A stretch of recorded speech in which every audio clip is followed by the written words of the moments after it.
Assalamualaikum warahmatullahi wabarakatuh.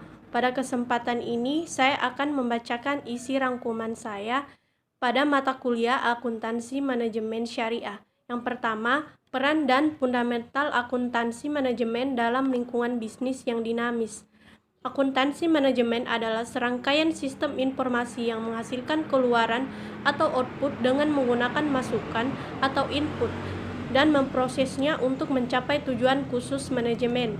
Akuntansi yang berkaitan dengan ketentuan dan penggunaan informasi, akuntansi untuk manajemen atau manajer dalam suatu organisasi dan untuk memberikan dasar kepada manajemen untuk membuat keputusan bisnis yang akan memungkinkan manajemen akan lebih siap dalam mengelola dan melakukan fungsi kontrol.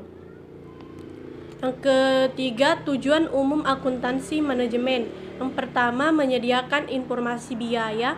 Yang kedua, menyediakan informasi untuk perencanaan, pengendalian, pengevaluasian, dan perbaikan yang berkelanjutan. Yang ketiga, informasi untuk pengambilan keputusan.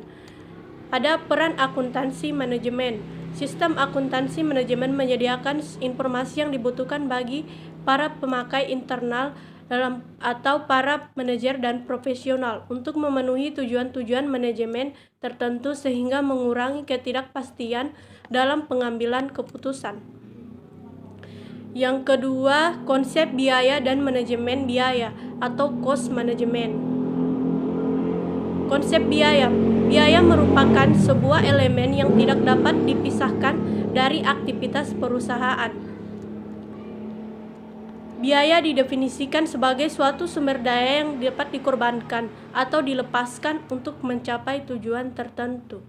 Konsep manajemen biaya. Manajemen biaya dalam sistem yang didesain sedemikian rupa untuk memberikan informasi bagi manajemen organisasi untuk mengidentifikasi berbagai peluang untuk perencanaan strategi, penyempurnaan, dan pembuatan keputusan operasional mengenai pengadaan dan penggunaan sumber daya yang diperlukan oleh organisasi.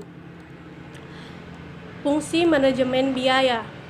Terdapat 4 fungsi, yaitu yang pertama, manajemen strategis, perencanaan dan pengembalian keputusan, pengendalian operasional, penyusunan laporan keuangan.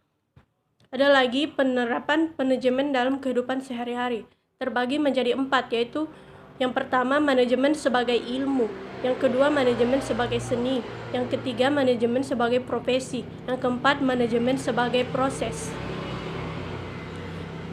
Ada yang pertama, unsur-unsur objek biaya. Yang pertama, produksi. Yang kedua, produk. Yang kedua, produksi. Yang ketiga, departemen. Kedua, jenis-jenis objek biaya. Yang pertama, biaya langsung, ada biaya tidak langsung, ada biaya variabel. 3. Tujuan-tujuan sistem manajemen biaya.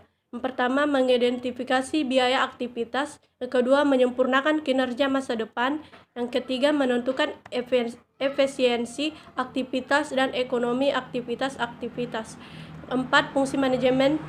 Yang pertama, manajemen strategi, pengendalian operasional, penyusunan laporan keuangan. Yang ketiga, cost, volume, dan profit analysis dan perencanaan laba profit planning.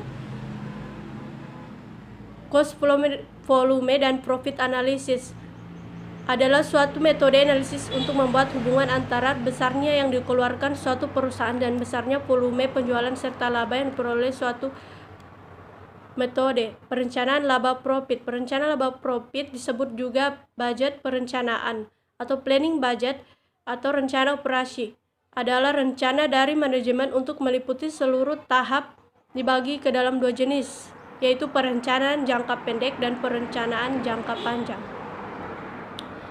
Beberapa konsep analisis cost volume profit sebagai berikut: margin, kontribusi, break even point atau titik impas, perencanaan penjualan pada tingkat laba yang diharapkan. Yang keempat, akuntansi manajemen syariah, perencanaan laba multi produk entity.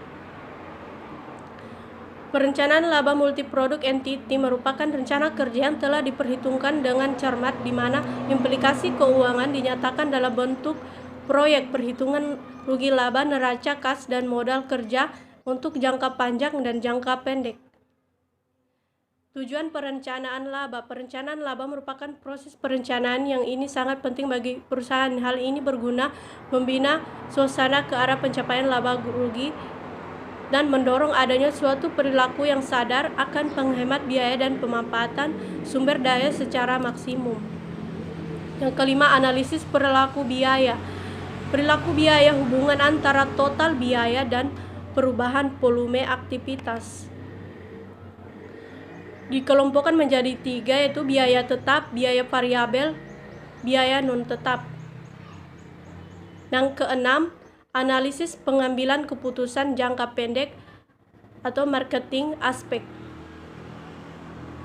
Analisis pengambilan keputusan jangka pendek marketing aspek. Dalam pengambilan keputusan jangka pendek kita perlu perencanaan baik dari sisi pemasaran dan produk. Marketing aspek merupakan aspek pemasaran di mana aspek pemasaran merupakan faktor penting yang dijadikan sebagai kunci dan perusahaan khusus dalam memetakan pasar. Analisis aspek pemasaran dilakukan untuk melihat dan menganalisis kebutuhan pasar agar strategi pemasaran yang akan dirancang sesuai dengan kondisi sebenarnya. Unsur-unsur pemasaran ada 3 pokok, yaitu A. Orientasi produk, B. Penyusunan kegiatan pemasaran secara integral atau integral marketing, C. Kepuasan konsumen. Sekian dari pembacaan isi rangkuman saya. Kurang lebihnya mohon dimaafkan. Wassalamualaikum warahmatullahi wabarakatuh.